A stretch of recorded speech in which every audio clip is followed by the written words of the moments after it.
बिस्मिल्लाहिर्रहमानिर्रहीम अस्सलामुअलैकुम। Class 9th theorem हम कह रहे हैं यूनिट नंबर 12 के sides and angle of a triangle का थ्योरम नंबर 12.1.2 आज की वीडियो में हम करेंगे, जिसमें आपसे कहा जा रहा है prove that if two angles of a triangle are unequal in measure. आपसे कह रहे हैं कि प्रूफ कीजिए, साबित कीजिए कि अगर ट्रायंगल के दो एंगल आपस में अनइक्वल हैं मेजर में, तो the side opposite to the greater angle is longer than the side opposite to the smaller angle. आपसे कह रहे हैं जो साइड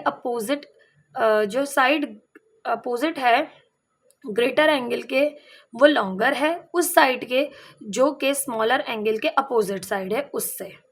ठीक है, अब क्या कहना चाहते हैं कि भाई जो एंगल है ना बड़ा, उसके अपोजिट जो है वो ग्रेटर साइड है, तो वो बड़ी है उस साइड से जो स्मॉलर एंगल के अपोजिट साइड है।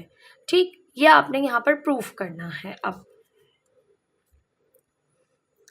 तो कह रहे हैं in triangle A B C. अब triangle A B C given आपको है, उसमें measurement angle B is greater than measurement angle C. अब ये हमें गिवन क्यों है, क्योंकि देखिए इफ़ के बाद जो स्टेटमेंट होता है ना वो आपको गिवन होता है। कह रहे हैं if two angles of a triangle are unequal in measure. अगर ट्रायंगल के दो एंगल हैं वो मेजर में अनइक्वल हैं, तो ये अनइक्वल है, यानी मेजरमेंट एंगल बी को हमने ग्रेटर ले लिया मेजरमेंट एंगल सी से। ये हमें गिवन है चीज़। हमें प्रूफ क्या करना है कि भाई अपोजिट जो है लॉन्गर साइड के जो अपोजिट साइड है वो स्मॉलर एंगल के अपोजिट साइड से ग्रेटर है। अब अगर हम कंसिडर कर लेते हैं ग्रेटर साइड है, ठीक है, ये हमारे पास बड़ी है क्योंकि इसके अपोजिट एंगल बड़ा होता है 90 डिग्री। ठीक है, तो ये बड़ा एंगल है, तो बड़े एंगल के अपोजिट जो ग्रेटर साइड है ये स्मॉलर एंगल है, तो इस स्मॉलर एंगल के अपोजिट साइड से ये साइड बड़ी है। यहाँ पर आपने साइड्स को ग्रेटर प्रूफ करना है। ठीक है, तो measurement A C is greater than measurement A B, ये हमें प्रूफ करना है। अब हम एक कंस्ट्रक्शन करते हैं खुद से। ये कंस्ट्रक्शन हम जो कर रहे होते हैं इसी के जो है थ्रू हम प्रूफ कर रहे होते हैं किसी भी थ्योरम को। अब कंस्ट्रक्शन है हमारी, ये एक हमने सिंपल सा ट्रायंगल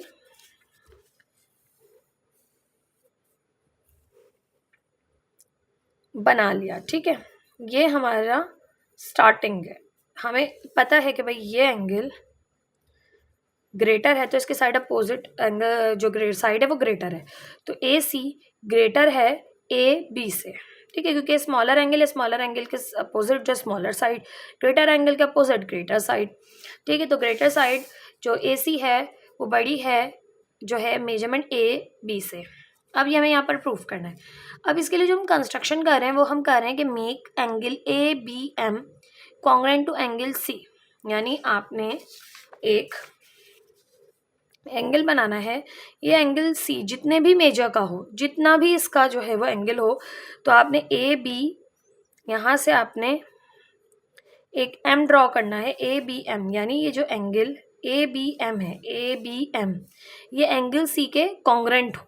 ठीक है, यानी जितना ये एंगल है उतना ही ये ए बी एम हो। ये बी पूरा नहीं, ए बी एम क्यों कहते हैं, जब हम एक एंगल, ये पूरा बी है लेकिन अगर हम इस एंगल को हाफ कट कर देते हैं तो यहाँ ए है और यहाँ पर अगर एम है तो हम इसे ए बी एम पढ़ेंगे, ए बी एम, सिर्फ बी नहीं पढ़ सकते हम इसे। ठीक है, तो ए बी एम को हमने कॉन्ग्रुएंट ले लिया एंगल सी के, और वहाँ से हमने एक और काम किया कि हमने अब ये एक ट्रायंगल बन गया। ठीक है, ये एक ट्रायंगल बन गया और ये एक अलग एंगल बन गया ए बी एम, और ये एक अलग एंगल बन गया बी एम सी। ठीक है, M B C, sorry M B C, एक अलग एंगल बन गया। अब आपने अगेन यही कंस्ट्रक्शन में आपने कंटिन्यू किया कि ड्रॉ बी एन, आपने बी और एन ड्रॉ किया, और ये बी और एन क्या है, ये एंगल बाइसेक्टर है। B N the bisector of angle M B C, angle जो एम बी सी है ना, इसको आपने बाइसेक्ट किया, मतलब दो बराबर हिस्सों में कट किया। एंगल 1 और एंगल 2 दोनों बराबर हैं। एंगल बाइसेक्टर क्या करता है, एंगल को दो इक्वल हिस्सों में कट कर देता है। तो यहाँ से एंगल 1 और एंगल 2 जो है वो कॉन्ग्रुएंट आ गए, क्योंकि आपने एंगल बाइसेक्टर ड्रॉ किया एम बी सी पर, और एंगल 1 एंगल 2 इक्वल है, ये भी हमने यहाँ पर अपने कंस्ट्रक्शन में कह दिया। ठीक, अब प्रूफ करते हैं स्टेटमेंट और रीजंस देकर। सबसे पहले हम कह रहे हैं कि angle A and B is exterior angle of angle C, triangle C B N. अब देखें मैं आपको अलग अलग ट्रायंगल बना के दिखाती हूँ जिस तरह कहा जा रहा है। ये एन ए,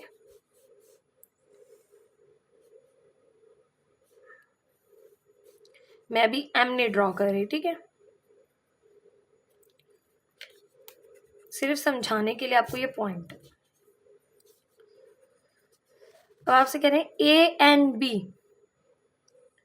एन एंगल, ये वाला एंगल, ये एक्सटीरियर एंगल है, ठीक है, एक्सटीरियर एंगल है किसका, ट्रायंगल सी बी एन, ये ट्रायंगल सी बी एन है ना, इसका एक्सटीरियर एंगल है। अब एक्सटीरियर एंगल क्या होता है भाई, देखिए कोई भी ट्रायंगल आपने कंसीडर किया, अब ये ट्रायंगल के अंदर वाले सारे इंटीरियर एंगल हैं, और ये अगर बाहर, अगर आप किसी साइड को एक्सटेंड कर दें तो ये बाहर बनने वाला एंगल एक्सटीरियर एंगल होता है, ठीक है। तो मैं इसे अगर नाम दूं ए बी सी का, ठीक है, और इसको नाम दूं मैं यहाँ से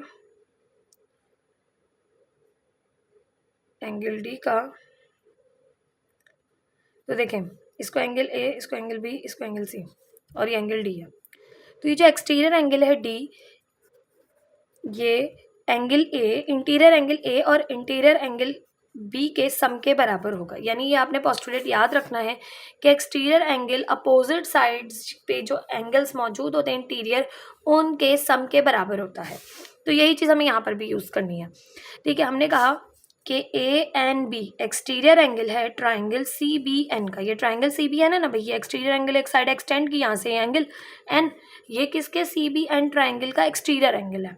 अगर तो ये एक्सटीरियर एंगल है तो measurement angle A N B, अब ए एन बी, ये जो A N B exterior angle, यानी यहाँ मैंने एक्सटीरियर एंगल को डी कहा था, यहाँ पे मैं एक्सटीरियर एंगल को कह रही हूँ ए N B, A N B, angle N की बात हो रही है, तो ये अपोजिट साइड्स के एंगल्स के सम के बराबर होगा। तो यहाँ पर एंगल है सी, तो ये मेजरमेंट एंगल सी के, और यहाँ पर जो एंगल था वो था 1, क्योंकि आपने जो एन ड्रॉ किया था और ये एम था अगर, तो ये एंगल 1 था और ये एंगल, सॉरी ये एंगल 2 था, ये 1 था ये 2 था, तो ये मेजरमेंट एंगल 1, यानी जो ए एन बी है ये एक्सटीरियर एंगल है, और ये इसका मतलब ये बराबर है अपोजिट या इंटीरियर एंगल्स के सम के, जो अपोजिट साइड है ना, इसकी अपोजिट साइड के जो एंगल्स है ना उनके सम के। तो यहाँ एंगल सी और एंगल 2 है, तो मेजरमेंट एंगल सी और मेजरमेंट एंगल 1 के सम के बराबर है। यही चीज़ हमने यहाँ की कि measurement angle A and B बराबर है measurement angle C plus measurement angle 2। अब हमने ये बात कंस्ट्रक्शन में कही है कि मेजरमेंट एंगल 2 और मेजरमेंट एंगल 1 दोनों क्या है, इक्वल हैं, ये दोनों एंगल इक्वल हैं, तो मेजरमेंट एंगल 2 की जगह हम मेजरमेंट एंगल 1 भी लिख सकते हैं, ठीक। तो हमने यहाँ मेजरमेंट एंगल 1 भी लिख दिया, हमने यहाँ पर रीज़न भी दे दिया कि हम क्यों लिख रहे हैं, हमारी कंस्ट्रक्शन है इसलिए। अब एंगल सी की देखें, अब हमने स्टार्टिंग में ही कहा था कि एंगल सी कंस्ट्रक्शन में कि हमारा एंगल सी जो है ए बी एम के बराबर है, यानी हमने एंगल सी जो ये जो angle A B M draw किया था, ये एंगल सी के कॉन्ग्रुएंट ड्रॉ किया था, यानी जितना एंगल सी था उतना हमने ए बी एम ड्रॉ किया था, यानी ये इसके बराबर है। तो एंगल सी की जगह हम लिख सकते हैं, ये ऐसे ही रहा, एंगल सी की जगह हम लिख सकते हैं measurement angle A B M के, ठीक है। तो हमने सी की जगह मेजरमेंट एंगल सी की जगह वही एंगल ए बी एम लिख दिया, बाकी मेजरमेंट एंगल 1 हमने ऐसे ही रखा। अब ज़रा गौर करें, ये measurement angle A B M और यहाँ पर मेजरमेंट एंगल 1 है, ये measurement angle A B M ये है, और ये मेजरमेंट एंगल 1, इन दोनों का अगर हम सम करें तो ये ए बी एन के बराबर है, किसके बराबर है, ए बी एन के, दोनों को अगर हम सम करें तो angle A N B equals to measurement angle A B N के बराबर है।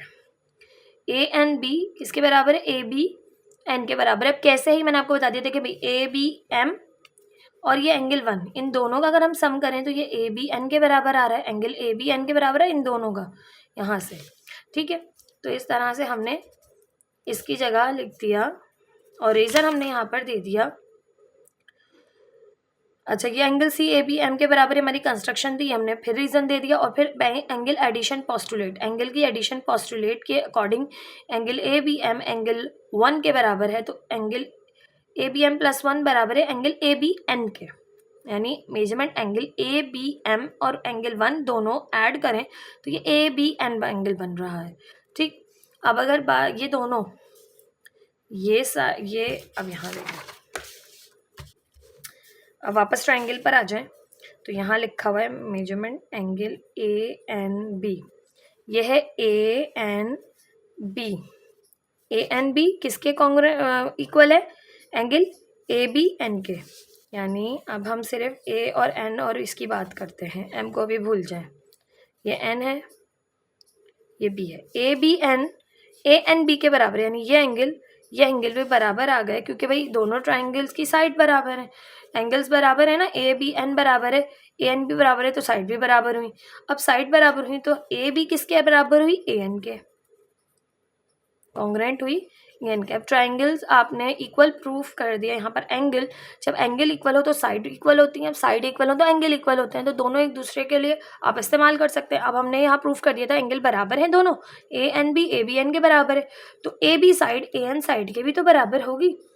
ठीक है, अब अगर A B side A N side के बराबर है तो जो मेजरमेंट ए सी है, अब ये ए, अब इस सी को दोबारा एक्सटेंड करेंगे, सी था।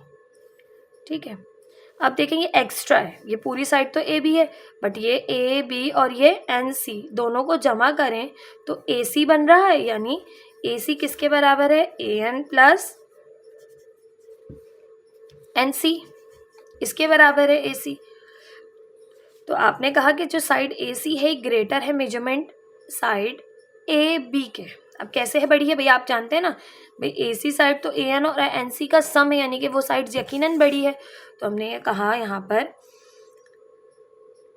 Measurement A C is greater than measurement A N. Measurement जो ए सी है वो मेजरमेंट ए एन से ग्रेटर है। अब ए सी ग्रेटर है ए एन से, हाँ भाई ए सी ग्रेटर है, तो ए सी ग्रेटर हुई किससे? ए बी से भी ग्रेटर हुई, क्योंकि ये दोनों तो बराबर है। अगर ए सी ए एन से ग्रेटर है तो ए सी ए बी से भी ग्रेटर होगी। ठीक, यहाँ इस तरह से हमने जो है वो साइड्स को ग्रेटर प्रूव किया कि ट्राइंगल में जो ग्रेटर एंगल है उसके अपोजिट साइड लॉन्गर है बनिस्बत उसके जो स्मॉलर एंगल है उसके अपोजिट स्मॉलर साइड के। ठीक, ये था थ्योरम नंबर 12.1.2। अच्छा, नीचे आपको कुछ अहम बातें बताई गई हैं जिनको हम स्टडी कर लेते हैं साथ साथ। कह रहे हैं the hypotenuse of a right angle is longer than each of the other two side. आपने याद रखना है कि जो हाइपोटेनियस है किसी भी राइट एंगल ट्राइंगल का वो हमेशा दूसरी साइड से बड़ा होगा। If in an obtuse angle triangle, अगर ऑब्ट्यूज एंगल ट्राइंगल है, अब ऑब्ट्यूज एंगल ट्राइंगल क्या होता है?